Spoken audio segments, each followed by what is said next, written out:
Bonjour Hugues, Bonjour. merci d'avoir accepté mon invitation. Hugues, tu es écrivain et éditeur, tu as notamment dirigé les éditions du Seuil et tu viens de sortir un petit opus très ramassé, mais je trouve aussi très puissant, aux éditions Divergence. Ça s'appelle Le temps des salauds, comment le fascisme devient réel. Je vais tout de suite lire la première phrase, le premier chapitre de ton livre. Puisque tout est chapitré, c'est une suite de paragraphes numérotés, un peu comme dans les pensées, je sais pas, de La Rochefoucauld ou de Pascal, ou La Bruyère. Parce que, ouais, on va y revenir. Le premier chapitre dit: quelqu'un a dit ou a écrit, deux points, ouvrez les guillemets, le fascisme, ça commence avec les fous, ça se réalise grâce aux salauds et ça continue à cause des cons. Ça, c'est le point de départ de ton livre. C'est un aphorisme, en fait, que tu vas décortiquer, notamment sa partie centrale, sur les salauds. Donc, ma première question, elle est toute simple. C'est quoi un salaud? C'est quoi un salaud? Oh. Il faut d'abord commencer par parler un peu des fous, parce que c'est de cela dont on parle quand on parle du fascisme et de l'extrême droite. Le fascisme, pour aller vite, on pourrait entrer dans des discussions sur sa caractérisation historique, il y a des débats sur le sujet, mais on peut considérer que l'extrême droite est avant tout une sorte de délire paranoïaque.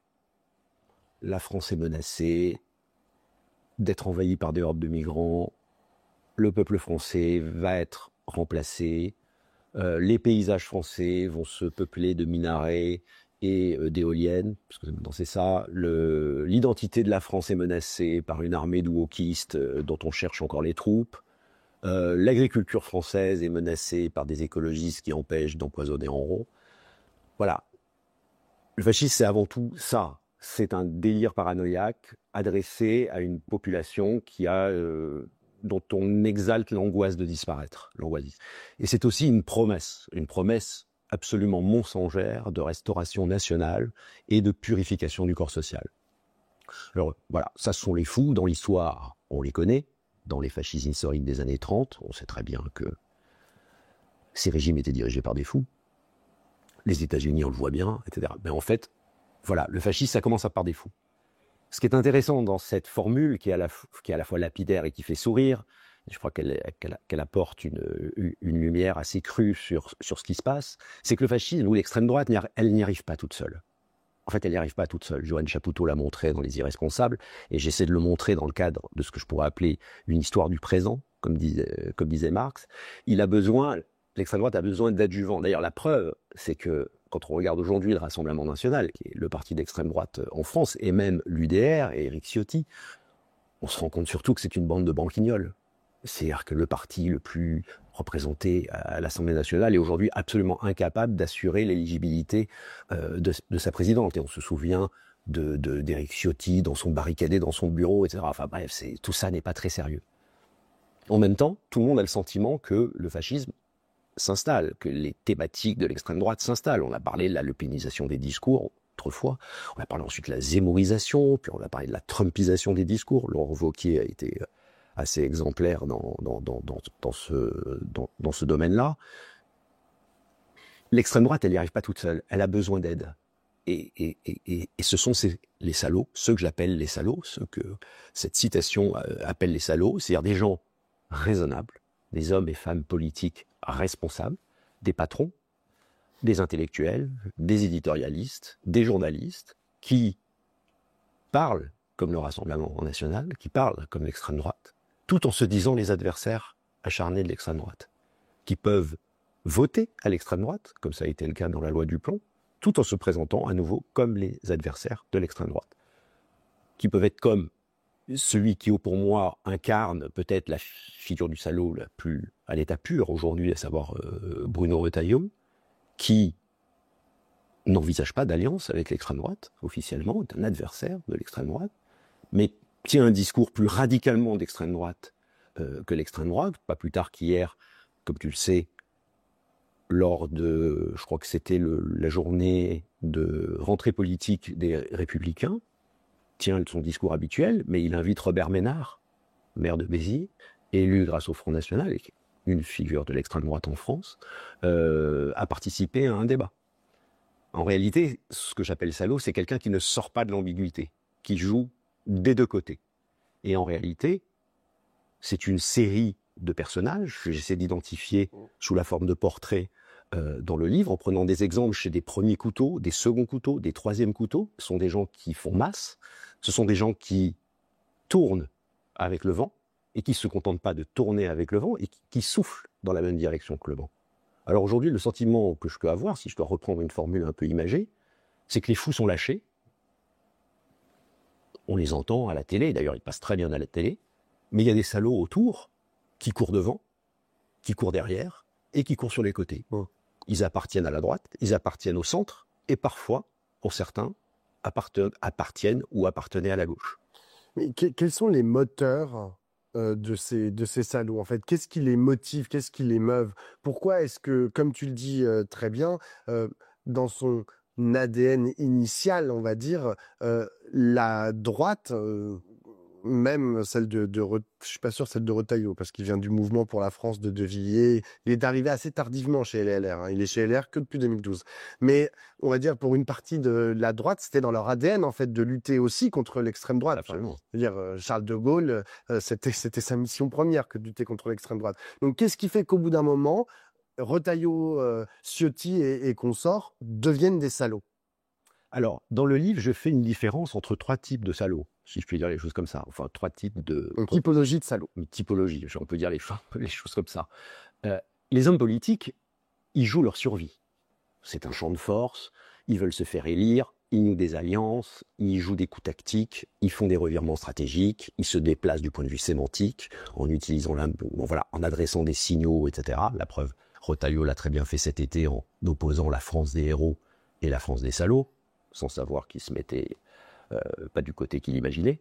Voilà, l'homme politique, il sert ses intérêts, il joue sa survie. Mais je ne parle pas que des hommes politiques, je parle aussi des patrons. Le patron, lui, c'est un peu différent. Il veille à ses intérêts. Il veille aux intérêts de ses affaires et du monde des affaires.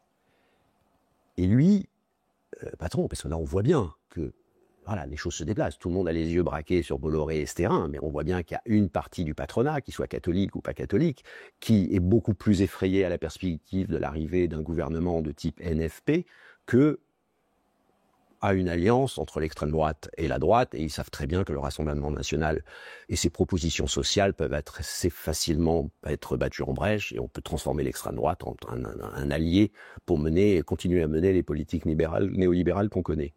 Voilà, le patron, lui, veille avant tout à ses intérêts. Ce qui me fait dire aussi qu'on peut être à la fois un lâche et un salaud, puisqu'il ne se montre pas. Voilà. Les plus graves dans cette affaire, ce sont les intellectuels. Et dans les intellectuels, je mets aussi certains éditorialistes. Parce que ce sont des gens qui proclament leur liberté de penser, leur liberté d'écrire, leur liberté d'exprimer des opinions, libérés de tout intérêt, etc.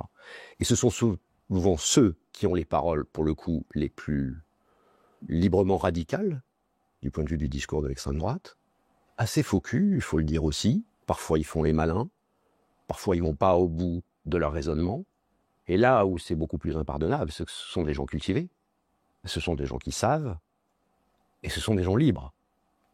Et ils ne sont pas obligés de dire tout ce qu'ils racontent. Et donc, ils le font pourquoi? Je pense qu'ils le font parce qu'au fond, ils savent que c'est là que se trouve l'avenir, et puis ça correspond à l'évolution de leur positionnement politique, de leur positionnement moral. Et pour eux, c'est ce que j'ai pu observer chez pas mal d'entre eux, la haine de la gauche, de ce que représente la gauche, est plus forte que leur rejet de l'extrême droite. Il leur manque juste un petit pas de plus à franchir pour que les masques tombent. C'est marrant, de mon expérience aussi, pour en avoir fréquenté sur des plateaux télé ou radio, ce genre d'éditorialiste, je vois aussi quelque chose de l'ordre de la bravade, du positionnement en fait qu'ils imaginent comme étant un peu illicite, un peu interdit, etc. Et donc se dire qu'ils sont dans une espèce de cénacle qui est la télévision et qui est respectable et qu'ils vont dire des horreurs sur l'immigration ou des horreurs sur je ne sais quoi, eh bien c'est ce qui va les positionner un peu, qui va les valoriser en fait. Et je vais te dire, dans une certaine mesure, il y a aussi les- des gens qui font un peu la même chose à gauche. C'est-à-dire, et franchement, et je me mets un peu dans le lot. C'est-à-dire de dire, moi, je vais aller les faire peur, tu vois. Je vais aller citer Marx sur un plateau de BFM, et là, tu cites Marx et tout le monde s'accroche à sa chaise, tu vois. Enfin, et je le fais exprès, et parce que je sais très bien ce que ça va susciter. Ben, eux, ils font exprès, mais en citant, des horreurs d'extrême droite. C'est-à-dire qu'il y a un côté jeu. L'éditorialiste, il joue en fait. Il pense que il est un peu inconséquent aussi dans son rapport à l'histoire et à l'histoire au présent, quoi. Disons que oui, il y a sans doute une manière de faire ou Mm. une habitus professionnelle qui est liée à la position de l'éditorialiste qui doit trouver toujours des choses à dire, des choses un peu nouvelles, et puis peut-être aussi faire le buzz, faire entendre parler de soi, etc. L'intellectuel, je trouve ça plus Mm. gênant. Ceux que j'ai identifiés d'ailleurs assez curieusement sont des philosophes, petits philosophes. Ce serait vraiment pour les vrais philosophes difficile de les coller dans le même, de les mettre dans le même sac. Et effectivement, ce que j'ai remarqué, que c'est souvent, en particulier, j'en pense à un, avec quelqu'un qui fait souvent le malin. Ça, c'est vraiment un truc du philosophe, enfin, en tout cas, de ce philosophe-là. Je me souviens, il avait dit à un moment, vous savez, si à 20h59, la veille du second tour de l'élection présidentielle, le soir du second tour de l'élection présidentielle, je vois que Jean-Luc Mélenchon se situe à 49%, enfin, peut approcher la majorité absolue face à Marine Le Pen. Et vraiment, à 20h59, je voterai contre Marine Le Pen. Mais ça n'arrivera pas, gros malin. Mm. Eh ben, dire ce genre de phrase, c'est faire le malin et faire en sorte que ça puisse arriver. Et là, je trouve c'est une irresponsabilité qui est extrêmement coupable vis-à-vis de l'histoire. Et encore une fois, ce sont des gens qui sont allés à l'école, comme une bonne partie de nos responsables politiques, qui savent ce qu'a été le fascisme historique, ce qui n'était pas le cas des observateurs dans les années 30, dont on peut lire certains textes, et qui étaient complètement déstabilisés par ce phénomène politique nouveau qu'était le fascisme. Ces gens-là ont été à Sciences Po, à l'École normale supérieure, à l'ENA, ils connaissent l'histoire, ils nous bassinent d'ailleurs avec le devoir de mémoire en permanence, mais ils ont un peu tendance à oublier et à voir ce qui est en train de se passer et comment, effectivement, à un moment dans l'histoire, encore une fois, je fais référence au livre de Chapoutot, l'extrême droite, elle n'y arrive pas seule, il lui faut des alliés. Et elle finit par les trouver, et elle les trouve dans ce qu'on appelle aujourd'hui l'extrême centre, dans la droite libérale, et chez certains égarés du Parti socialiste. Pourquoi est-ce que les petits portraits qui sont nombreux dans ton livre que tu consacres à ces salauds, pourquoi est-ce que tu ne les cites pas explicitement? Enfin, c'est-à-dire que tu ne donnes pas leur nom. Non. Très souvent, ils sont définis par leur fonction. C'est assez facile. Alors, pour une personne comme moi qui les connaît, de savoir qui c'est, mais je me dis, la plupart des gens vont pas savoir exactement de qui tu parles. Tu dis un éditorialiste de France Culture, qui a fait ci, qui a fait ça de par le passé, machin. Mais tu ne donnes pas son nom, jamais. Bah, disons que j'ai essayé de m'inspirer des caractères de La Bruyère, qui, comme ça, définit des figures. Alors, il leur donne des noms issus de la mythologie, etc., pour réaliser une critique un peu féroce et drôle de la société de cour de son époque. Donc c'est un peu, j'ai un peu voulu rendre un peu hommage à cette manière de faire. J'aurais pu faire un dictionnaire des citations, une sorte de bestiaire des horreurs qui ont été dites, et je pense que ça aurait été une sorte de documentation infinie, impossible à mettre à jour dans le cadre d'un livre, pour voir... j'ai vu qu'encore pendant l'été, il y a eu, après l'impression du livre, il y avait à nouveau, j'aurais pu faire de nouveaux portraits, de nouvelles citations, etc. J'ai voulu juste donner, mettre en lumière quelques figures, encore une fois, des premiers couteaux, mais aussi des seconds couteaux, voire des troisièmes couteaux, des gens moins connus, pour montrer à quel point les choses pouvaient faire masse et essayer de comprendre quelles étaient les stratégies sémantiques, les déplacements, les ambiguïtés, de voir comment se configurait l'histoire au présent. Dans l'aphorisme premier que tu utilises, la dernière partie, c'est ça continue à cause des cons. C'est qui les cons? T'en parles pas beaucoup dans ton livre. Est-ce que c'est comme ça que tu considères le peuple? Pas du tout. Alors ça, je me suis pas. Moi, ma volonté, c'était vraiment de me centrer sur. Voilà, je ne suis pas sociologue. Cette phrase, elle est vraiment. C'est une formule, c'est un aphorisme. J'ai enquêté. Elle est attribuée sur Internet à Henri de Monterland. Bon, Henri de Monterland ne parlait pas comme ça. Et puis c'est quelqu'un qui, on va dire les choses rapidement, ne s'est pas illustré par la clarté de ses engagements pendant les années de l'occupation par les nazis en France. Donc je ne sais pas qui est l'auteur ou l'autrice de cette citation, elle a ses limites.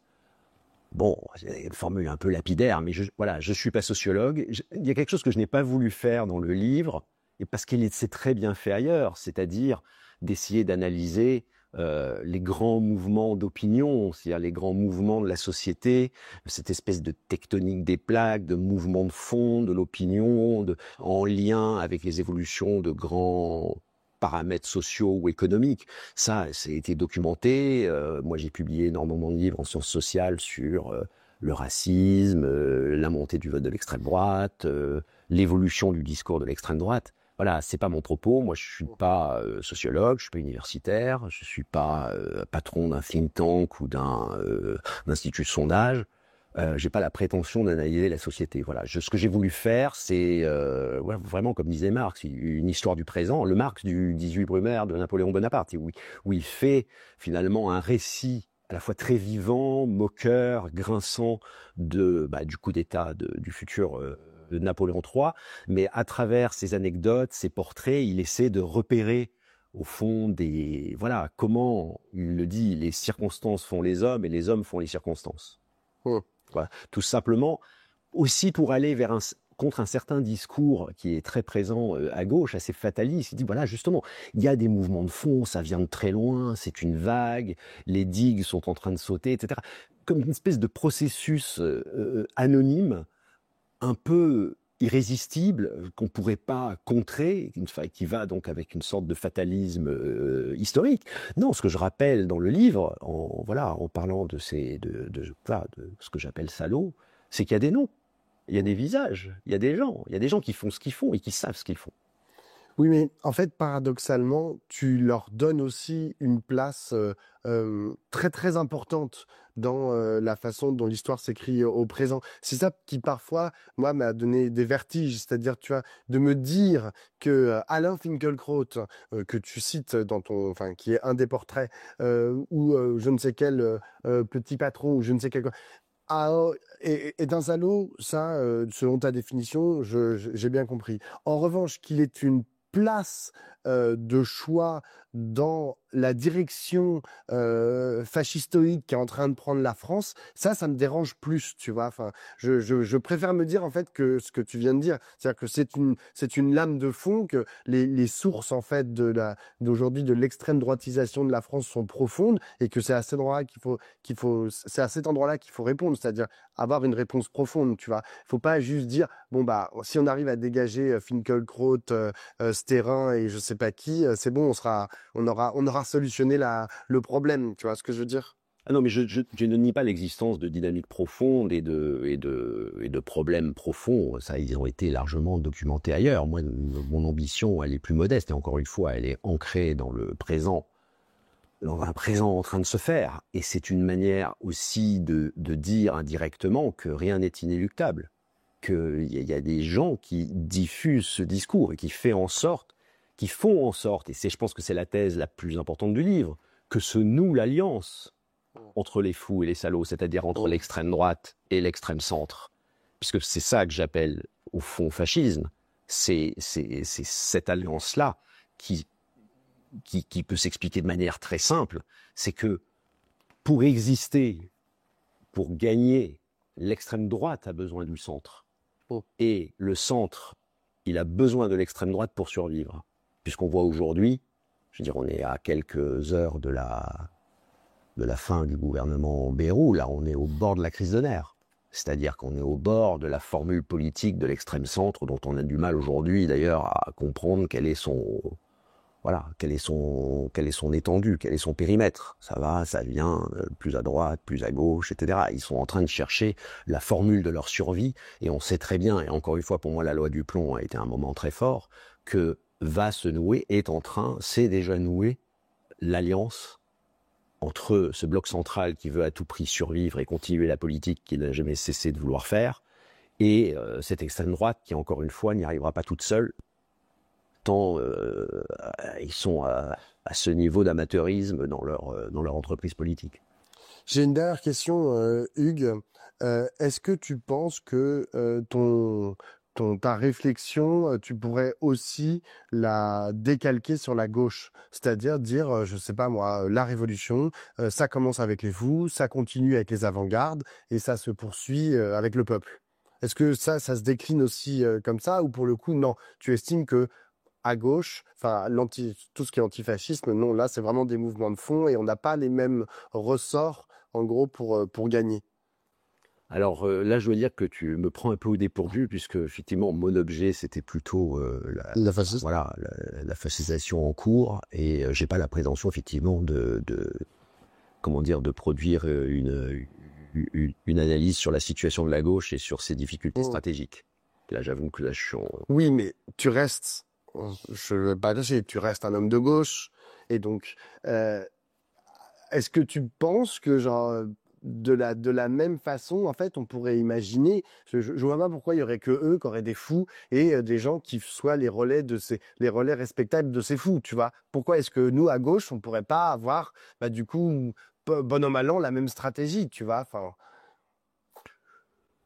Oui, peut-être qu'à gauche doit se nouer effectivement, ou se noue et s'est noué historiquement, comment dire, des alliances, et c'est peut-être effectivement l'histoire de la gauche du début du siècle, enfin de tout le siècle, et justement l'opposition entre la gauche révolutionnaire qu'on pourrait ranger du côté des fous, ou en tout cas des avant-gardes et de l'utopie, et de mouvements de gauche plus sociodémocrates, plus calmes, plus raisonnables, etc. On peut éventuellement, il faudrait y réfléchir, voir si ça se pense dans le même...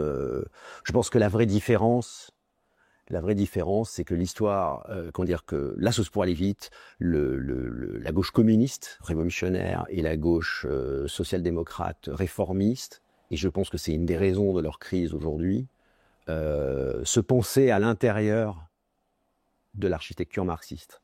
C'est-à-dire, à certains égards, parlaient déjà la même langue. Elles avaient des désaccords sur les stratégies, etc. Mais je pense quand même qu'elles vivaient dans le même bain. Ce qui n'est pas aujourd'hui le cas d'un Macron et d'une Marine Le Pen, dont on peut imaginer à un moment, et encore une fois, je le dis, je pense que de facto, cette alliance est en train de se construire. bon.